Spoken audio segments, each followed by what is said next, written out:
Okay, so today we're going to take a look at part 2 of an approach to alternate bass styles of fingerpicking. Today we're going to look at a third chord. Last time we looked at 2 chords. We had this alternate pattern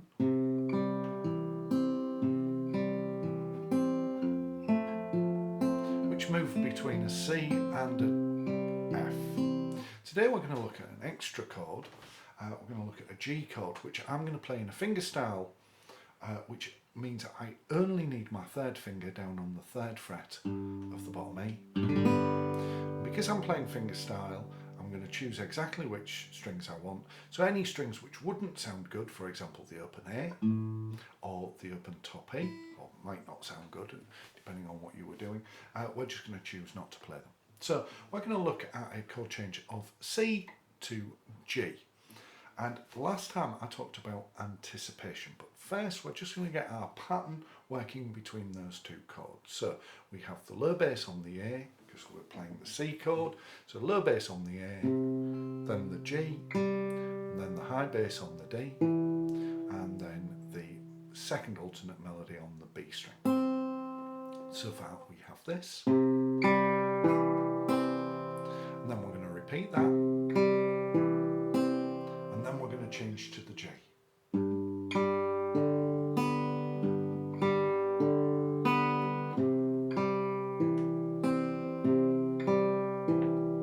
When we change to the G, we've got our low bass on the bottom E, and then our first alternate melody on the G, high bass on the D, and then our second alternate melody on the B string.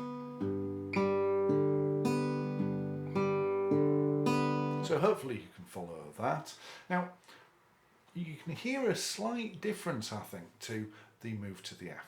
When we moved from the C to the F, we could use that C note on the 1st fret of the B string. We could use that note with some sustain to transition between the 2 chords.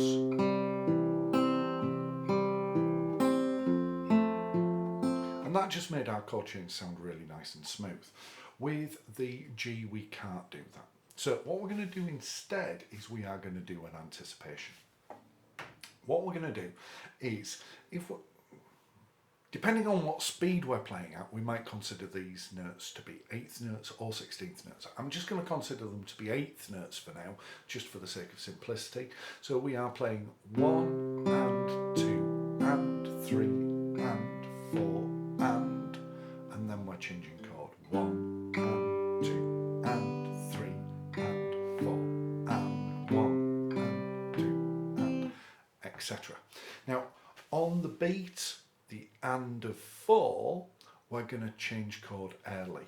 So on the C chord, I'm going to go 1 and 2 and 3 and 4 and it's at that point I've taken my finger away, and now when I pluck the B, we're actually hearing an open B.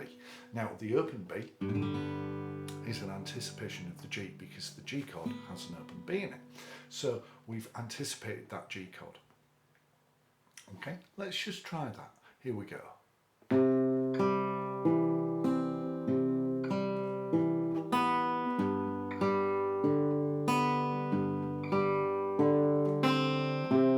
Now, did you hear there, as I moved back from the G to the C, I anticipated the C by, on the and of 4, on that same beat, I put that C note back on half a beat early. So I went from the G chord, 1 and 2 and 3 and 4 and. Now we can use that anticipation note to really aid a smooth transition between the 2 chords.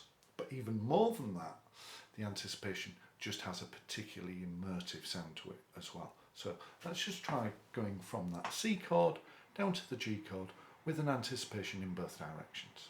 3, 4.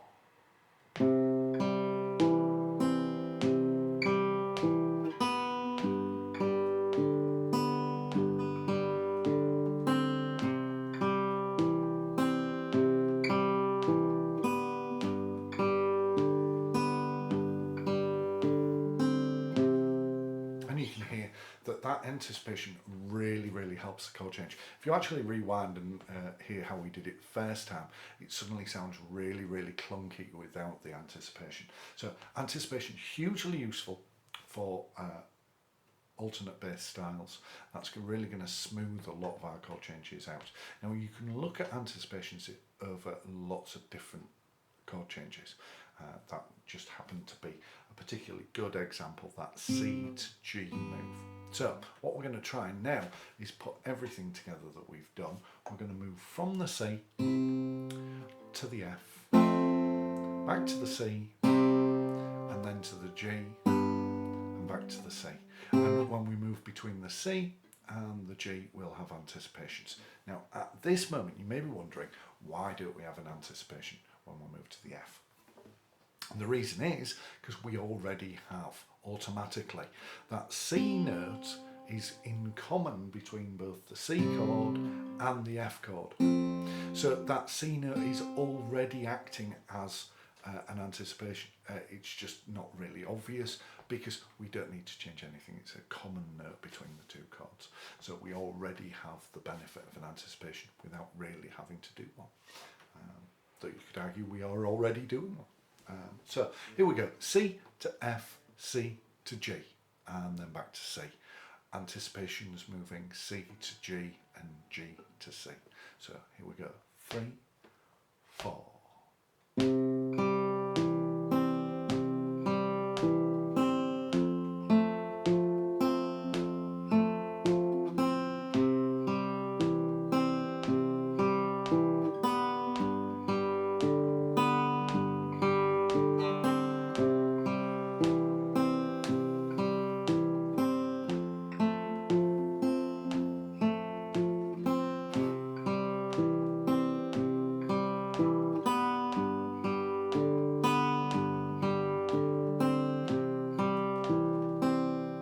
Excellent. So there we have a little bit of textural alternate bass pattern with some anticipations, really smoothing the transitions between the chords and starting to sound very nice.